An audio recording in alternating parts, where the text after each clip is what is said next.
Քաղաքական հաշվարկների առումով, այլ առավել եւս հանրային տրամադրությունների վերհանման առումով, այո, ինդիկատոր են։ Փաշինյանը դա փորձեց վերածել իր լեգիտիմության ինչ-որ ռեսուրսի մոնիտորինգի, հա,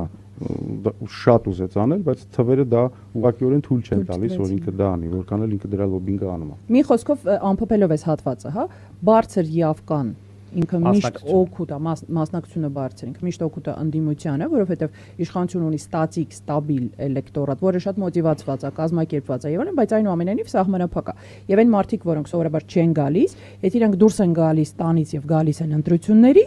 դա փոխում է իրավիճակ։ Այսինքն մենք այս դեպքում կարող ենք ֆիքսել, որ մենք ունենք իրավիճակ, որտեղ ամեն մարդու ձայնը բառացիորեն որոշիչ կարող է լինի։ Սա շատ կարևոր հանգամանք է եւ ես կարծում եմ մոտակա կես տարին բոլորս պետք է լծված լինենք դա կոմունիկացնելուն հանրության հետ, որ այ քո ձայնը, քո ցանկացած մարդ, որ հիմա մեզ տեսնում է, կտեսնի վաղը, մյուս օրը, մի շաբաթ հետո